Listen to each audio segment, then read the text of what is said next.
estamos nessa série de mensagens onde Deus ele tem buscado expandir algumas áreas da nossa vida. E hoje eu quero compartilhar com você uma área da nossa vida onde Deus ele quer expandir, onde ele quer fazer crescer, onde ele quer que você, através da expansão que ele vai promover na sua vida, você toque em muitas vidas. E nós temos vivido dias tão difíceis. E a vida na terra não é apenas sobre nós. Às vezes a gente pensa que Deus criou tudo isso para a gente só usufruir. Mas não é só sobre nós. É sobre Ele e sobre muitas pessoas. A vida é uma missão, é uma preparação para a eternidade. Você crê assim? Que nós estamos aqui numa missão, nos preparando para, enfim, viver de fato e de direito na eternidade com Ele? Precisamos entender que para viver esta vida de forma correta, nós precisamos entender que nós temos um chamado, que nós temos uma missão, que nós temos um propósito. A vida aqui, além de não ser fácil, ela também pode ser bastante confusa. Você já observou que nós estamos vivendo num tempo que o certo agora é errado, o errado está certo. Coisas que estão confundindo nossa mente, confundindo a mente dos nossos jovens. Eu estava conversando com uma discípula aqui da nossa igreja, preste atenção. Uma discípula da nossa igreja e a filhinha dela de 4 anos estava sendo ensinada sobre gênero na escola. Você pensa que não acontece, mas você imagina uma criança de 4 anos sendo ensinada sobre gênero? Você já pensou? Uma criança de 4 anos e a professora dizendo assim: mulher pode casar com mulher. O que isso gera na mente de uma criança de 4 anos? Então, a gente está vivendo aqui e está tudo muito confuso. Muito confuso. Então, o que é que nós precisamos? Nós como cristãos, nós como pessoas que conhecemos a Jesus, que vivemos a verdade da palavra, nós precisamos de princípios que possam nos direcionar e proteger as nossas vidas ao longo da nossa jornada aqui na terra. Nós precisamos de princípios. No caminho da expansão, nós aprendemos que Jesus nos deu um propósito para viver. E hoje nós iremos entender que Ele nos deu princípios para proteger.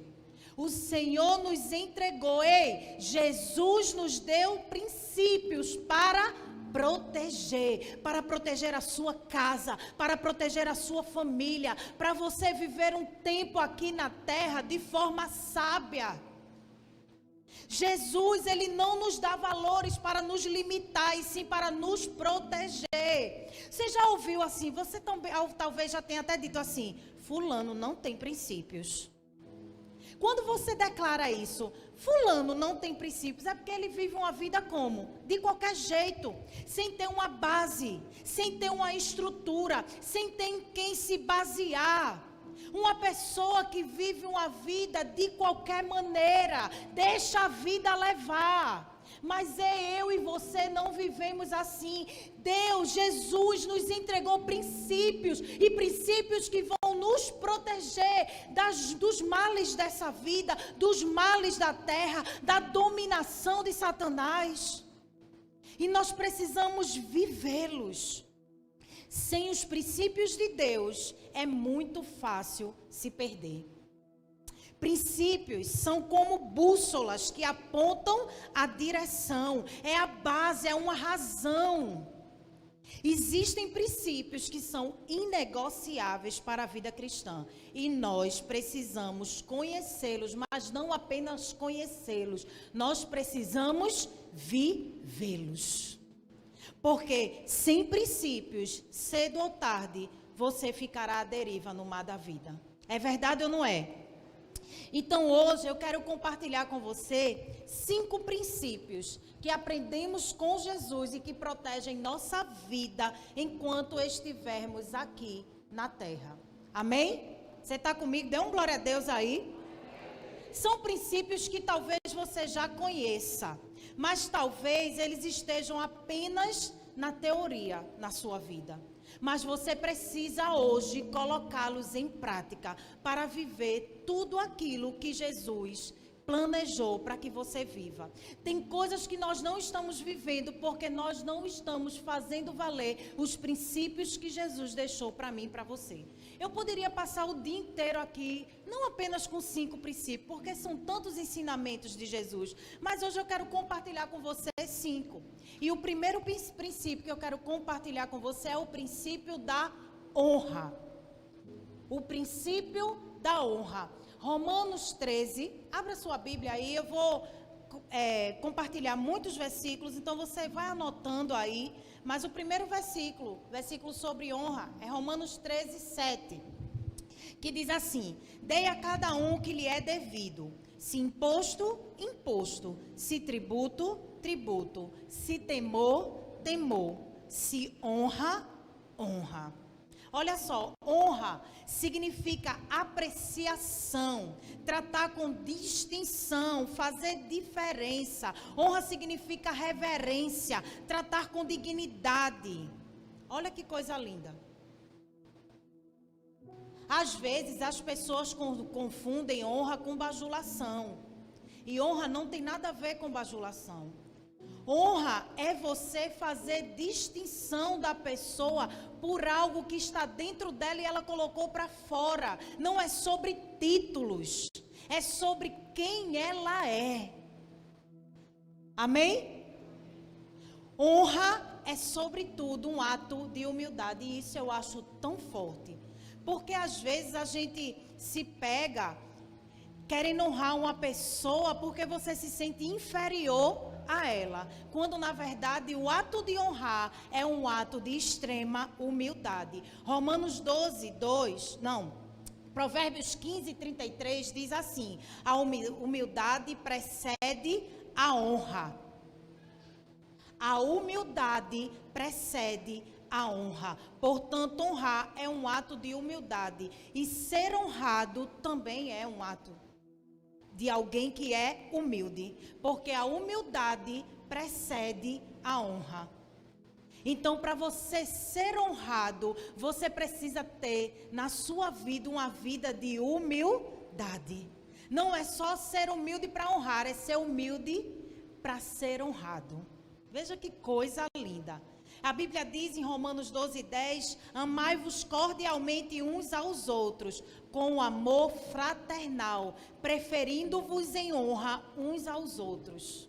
Você prefere honrar o outro, você prefere que o outro coma, você prefere que o outro sente, e isso é honrar a vida de outra pessoa. Você entende que honra não tem nada a ver com títulos? Quando você serve uma pessoa com o seu dom, com o seu talento, você está honrando aquela pessoa. Ontem nós tivemos aqui um dia dedicado a embelezar as mulheres da nossa igreja, da comunidade, e cada serviço daquele era uma honra prestada àquela pessoa que estava recebendo o serviço. Honra é um princípio que primeiro se adquire para depois receber. Tem muita gente querendo receber honra e nunca dedicou honra a ninguém. Honra, primeiro eu faço, para depois eu receber. E na Bíblia nós vamos encontrar vários textos que falam de honra. Vários. E os muito conhecidos, Deuteronômio 5,16, honra teu pai e tua mãe, como te ordenou o Senhor, teu Deus, para que tenhas longa vida e tudo te vá bem na terra que o Senhor, teu Deus, te dá. Também um texto muito conhecido, Provérbios 3, 9 e 10, diz: honre ao Senhor com todos os seus recursos e com os primeiros frutos de todas as suas plantações. Os seus celeiros ficarão plenamente cheios e os seus barris transbordarão de vinho. Por que eu estou lendo esses versículos para vocês? Porque honra também tem a ver com recompensa. Existe uma recompensa para a honra. Nesses textos nós observamos isso. O que a palavra está dizendo? Que quem honra pai e mãe vai ter o quê?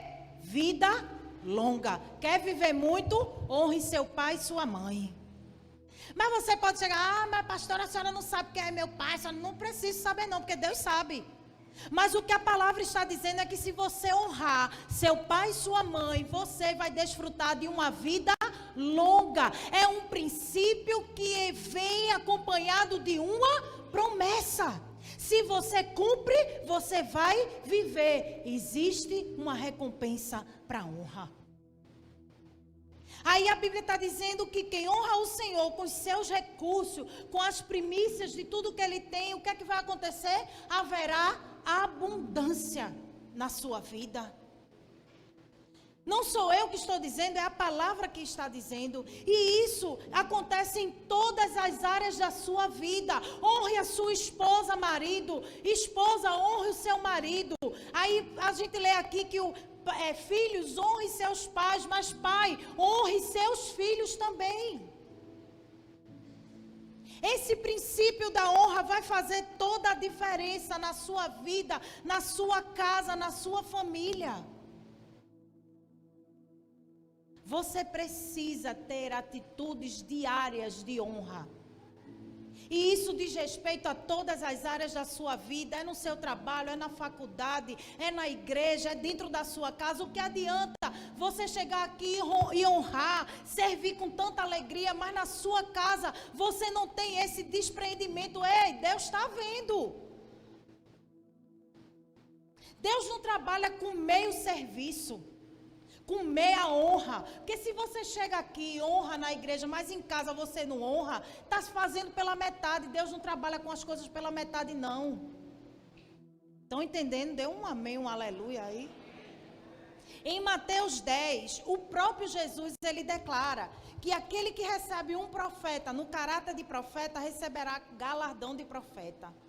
Sabe o que isso quer dizer? Que a unção que você honra, nela você vai prosperar. A unção que você honra, aquilo que você honra, você vai prosperar nessa mesma unção. Porque o reino de Deus se move em honra. E isso significa que, para trazermos o padrão do céu para a terra, nós precisamos que as nossas relações sejam pautadas por honra. Um ambiente de honra atrai a presença de Deus. Viva transbordando honra na sua vida, porque um ambiente de honra atrai a presença de Deus. Amém? O segundo princípio que eu quero compartilhar com você é o princípio da semeadura. Tudo princípio que você já conhece, mas talvez você não pratique. O princípio da semeadura está lá em Gálatas 6. Também tem muitos textos falando sobre esse princípio. Mas Gálatas 6, o versículos 7 e 8 diz assim: não se deixe enganar, de Deus não se zomba, pois o que o homem semear, isso também colherá. Quem semeia para a sua carne, da carne colherá destruição. Mas quem semeia para o Espírito, do Espírito colherá a vida eterna. Quem nunca ouviu falar do princípio da semeadura? Aquilo que a gente semeia, a gente colhe. E acredite, todas as áreas da nossa vida serão afetadas por esse princípio. Porque diariamente nós lançamos sementes. Olha, nós lançamos sementes sem nem perceber. Preste atenção. Então, diariamente nós convivemos com esse princípio da semeadura. E o fato é que nós colhemos o que plantamos. Não podemos colher algo de uma natureza diferente daquilo que a gente semeia. É um exemplo prático. Quem planta jaca vai colher morango? Não. Plantou jaca e está esperando colher morango. Não tem como. Assim como quem semeia o mal e espera colher o bem, que nunca plantou, nunca vai colher mesmo não. Porque quem semeia o mal vai colher o quê? O mal. Porque tudo aquilo que a gente planta, a gente colhe. Se a gente pensasse bem direitinho sobre isso, teriam situações na nossa vida que nós não viveríamos. Porque nós iríamos pensar bem, se eu fizer isso, lá na frente eu vou colher isso para a minha vida. Mas nós somos impulsivos, né? E a gente tem uma ansiedade em colher. A gente não se preocupa com o que a gente está plantando. A gente lança sementes de qualquer jeito. E plantar jaca e colher morango é impossível. Assim como semear o mal e esperar colher o bem também é. Sabe por quê? Porque a colheita sempre será proporcional à semeadura. Nós nos tornamos reféns das nossas sementes, das sementes que nós plantamos. Veja que coisa forte. Você se torna refém da semente que você planta. Porque aquela semente que você vai plantar, é ela que você vai colher.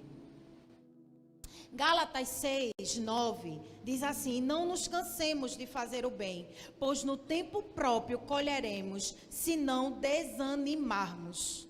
Sabe qual é o maior inimigo da semeadura? A falta de paciência. Da semeadura não, da colheita. A falta de paciência é o maior inimigo da colheita, porque a gente quer colher rápido, não é assim?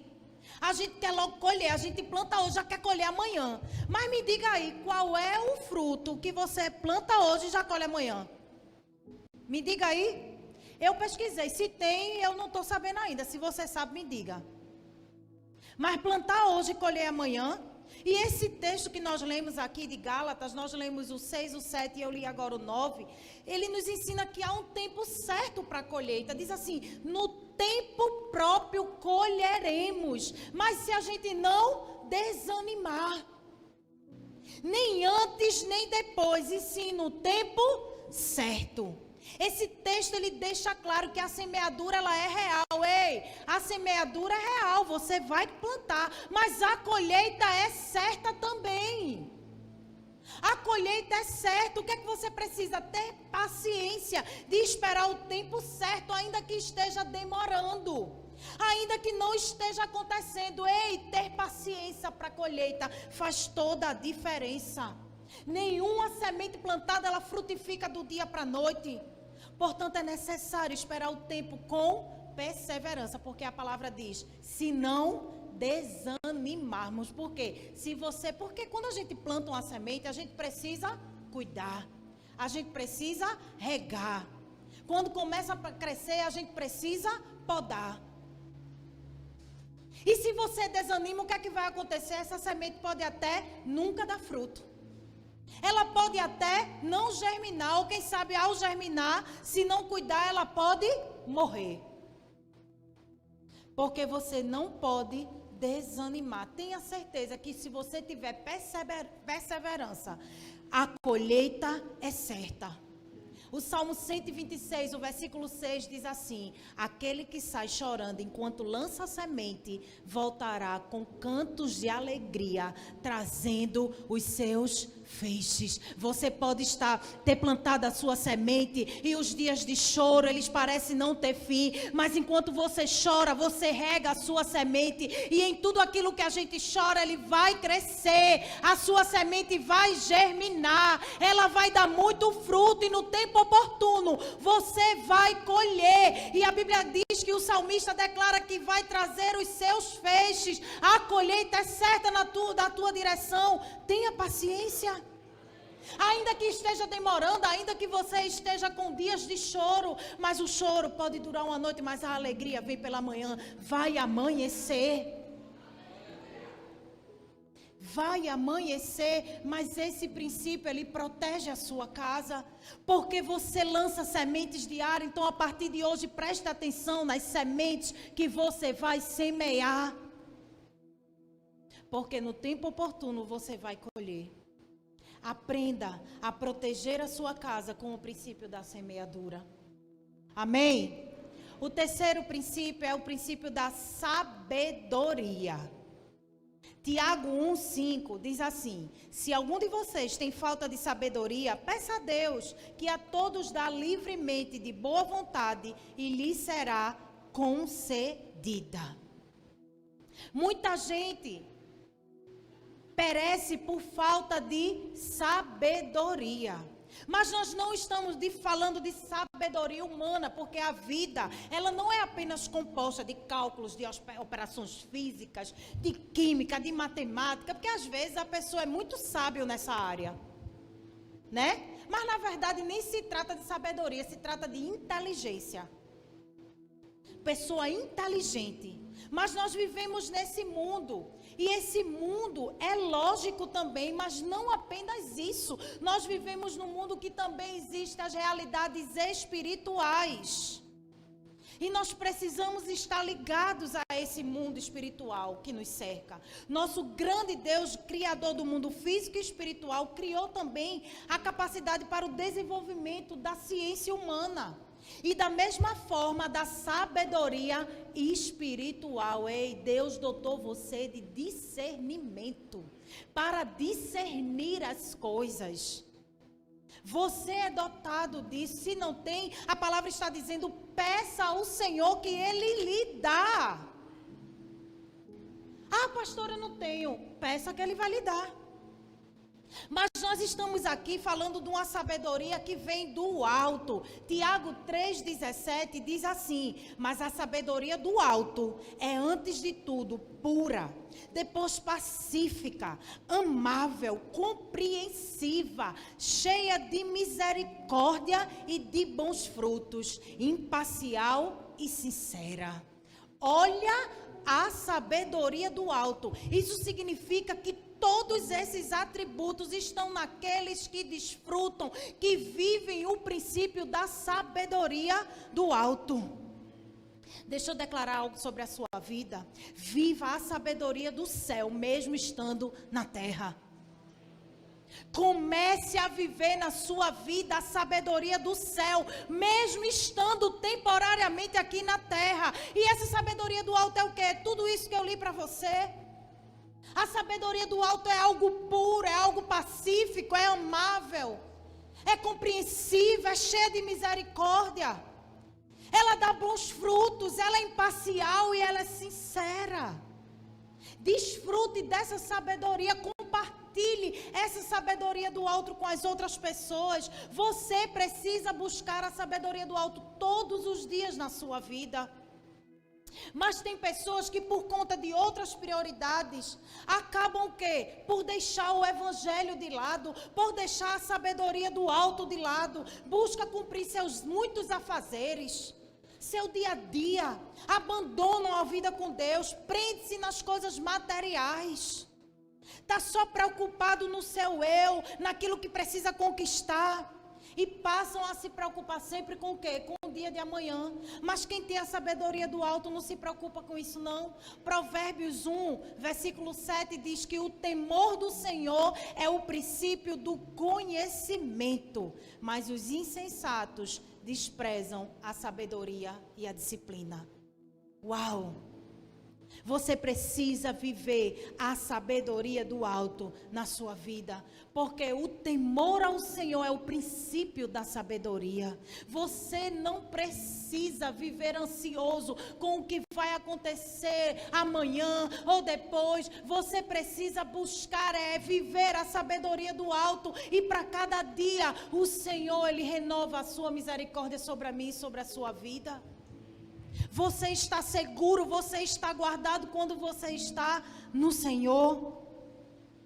Quem recebe a dádiva da sabedoria do alto sabe que o seu futuro pertence somente a Deus. E toma as decisões certas e descansa nele.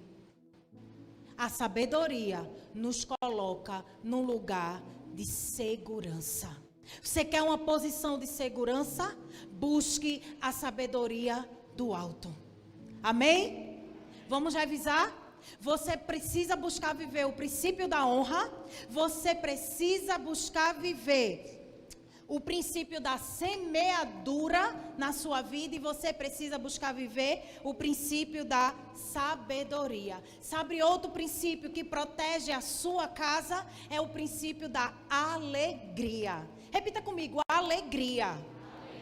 A gente está vivendo num tempo onde as pessoas são tão depressivas, tão melancólicas. É verdade ou não é? É, mas você precisa aprender a desfrutar do princípio da alegria. Filipenses 4:4 diz assim: alegre-se sempre no Senhor. Novamente direi, alegrem-se. Nossa alegria não está condicionada às circunstâncias favoráveis. O apóstolo Paulo está declarando aqui: alegre-se sempre no Senhor. E aí ele repete: alegre-se. Alegre-se mesmo que o dia seja mau.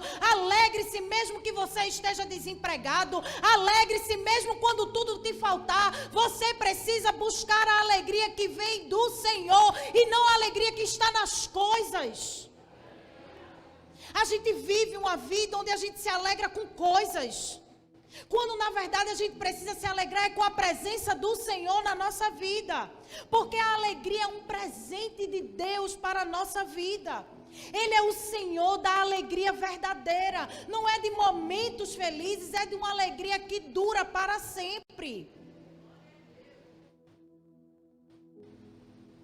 Você precisa ser alguém alegre, porque se há uma atitude nobre, é você compartilhar da alegria que está em você. E o que faz a gente ser alegre, mesmo em tempos difíceis, é a presença de Jesus na minha e na sua vida. Porque é isso que a gente aprende com o Senhor. A gente aprende com Ele. Jesus, Ele podia guardar para Ele todo o júbilo, toda a alegria, mas Ele decidiu compartilhar, porque Ele é alguém generoso. Jesus, Ele é a alegria na minha e na sua vida, e Ele compartilha dessa alegria comigo e com você. Essa carta que eu acabei de ler, essa carta de Paulo aos Filipenses, ela foi escrita na prisão. Ele estava preso, mas é a carta mais alegre do Novo Testamento. Como pode alguém numa prisão escrever uma carta de encorajamento e alegria? Como pode a irmãzinha estar passando por uma situação, mas ela sempre está alegre, ela sempre contagia alguém com alegria? Como pode alguém estar passando por uma enfermidade, mas ela permanece com um sorriso nos lábios, com um semblante de alegria? Sabe como pode? Com a presença de Jesus na sua vida, porque Jesus é o motivo da nossa alegria. Paulo estava preso. E ali a palavra chara, em hebraico para alegria, aparece 5 vezes nessa carta. Como em Filipenses 1:4, ele diz assim: em todas as minhas orações em favor de vocês, sempre oro com alegria. Presta atenção, olha os sinais. Aí, em outras passagens, em Filipenses também, o verbo muda, vai para chairem, que significa regozijai-vos, e ele aparece 11 vezes nessa carta, como em Filipenses 1:18, que diz assim: mas que importa? O importante é que de qualquer forma, seja por motivos falsos ou verdadeiros, Cristo está sendo pregado, e por isso me alegro. De fato, continuarei a alegrar-me. O apóstolo Paulo está dizendo aqui que a alegria dele não estava condicionada às circunstâncias humanas, aquilo que estava acontecendo, porque ele estava na prisão. Não, ele estava feliz porque o evangelho estava sendo pregado, porque Jesus estava sendo conhecido, porque Jesus era com ele, não importa onde ele estivesse, seja livre ou na prisão, ele sabia quem era o motivo da sua alegria. A minha, a sua alegria está condicionada à presença de Jesus. Sabe o que é que pode trazer a alegria?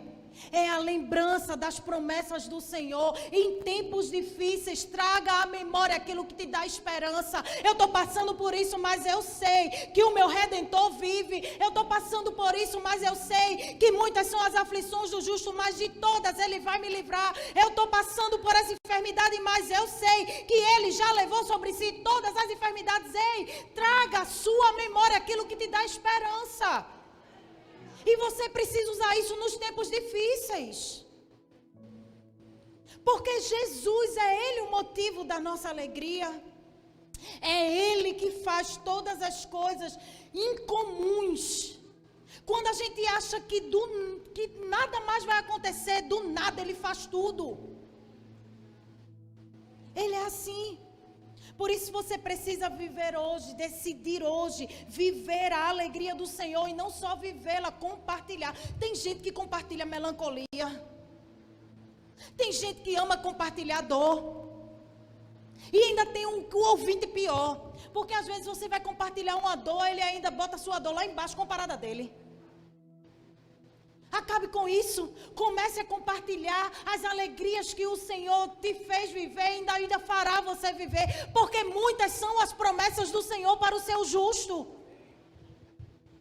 A alegria nos protege de viver uma vida amarga e infeliz. Alegre-se. Alegre-se nele. Amém? Tem uma frase aqui de William Shakespeare, porque eu também sou cultura, né? Tem uma frase que ele diz assim, o homem era sabido, né? O homem era sabido. Ele diz assim, a alegria evita 1000 males e prolonga a vida. Você quer viver muito? Viva em alegria. Viva a alegria do Senhor na sua vida. Não é só momentos de alegria. Se Jesus está em você, a alegria está com você. Amém?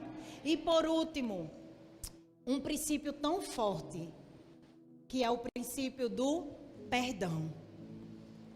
Hebreus 10, versículo 17, e eu amo esse versículo, diz assim, dos seus pecados e iniquidades não me lembrarei mais. Vamos ler juntos? Porque eu quero que esse fique bem gravadinho aí. Tá aqui? Vamos lá. Vamos ler juntos. Dos seus pecados e iniquidades não me lembrarei mais, diz o Senhor para a sua vida. É tão bom a gente ter essa certeza, amém?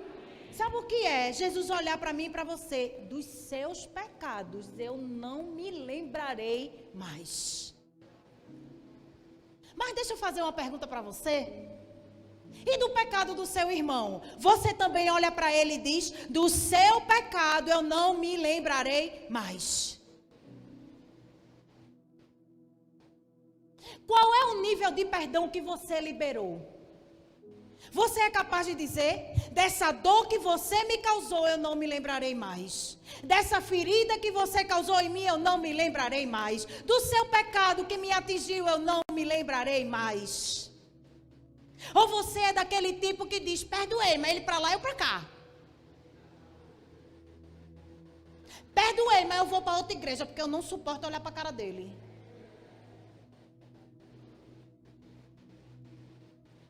Jesus, ele é rico em perdão. E essa é a dádiva diária que ele nos garante prosseguir. Afinal, só estamos aqui porque Deus é abundante em perdoar. Diga para a pessoa que está aí ao seu lado, você só está aqui porque Deus te perdoou. Diga para outra pessoa, se tem outra do seu lado, diga a ela, você só está aqui porque Deus te perdoou.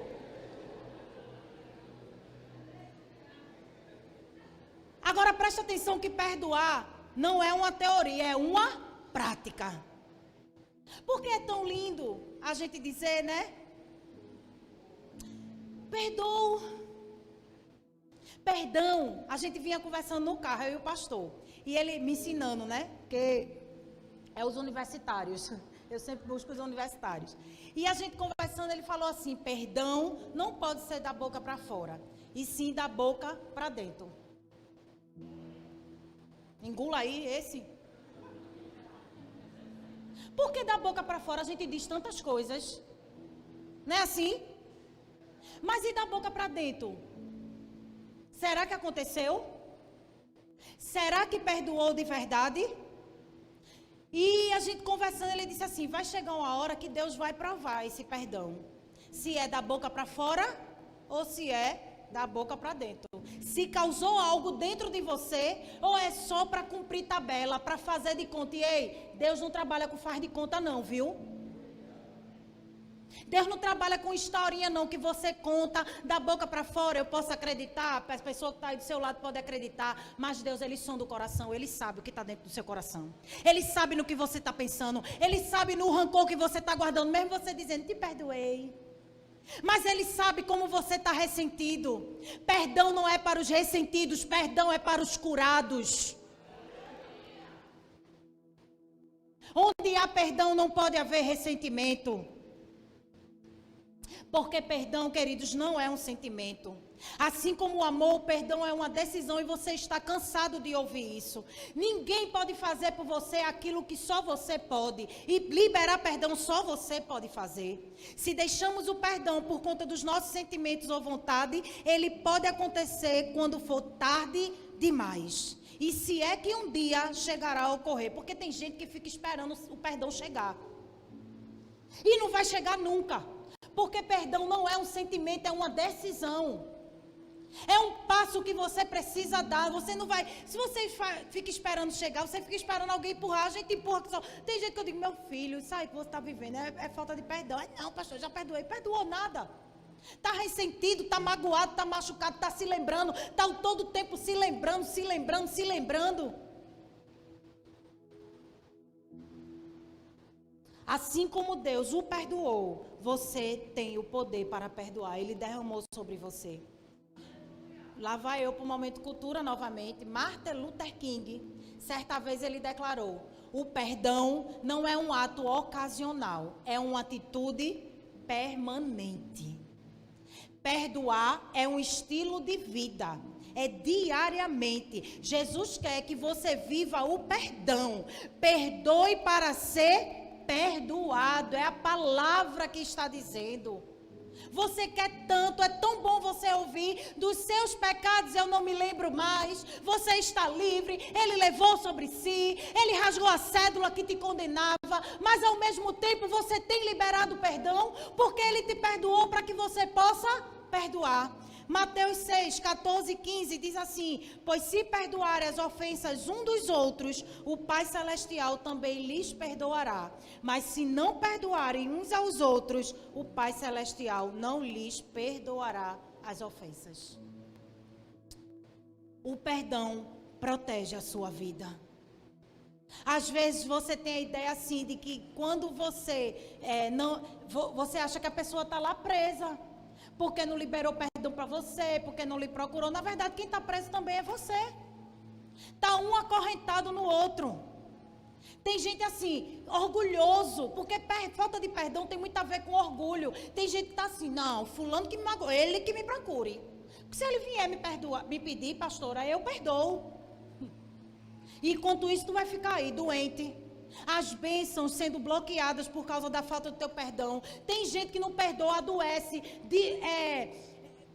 começa a ter doenças. Tem pessoas que desenvolvem, inclusive, câncer por falta de perdão. Porque mexe com todo o nosso sistema biológico. Você está pronto hoje para perdoar? Amém?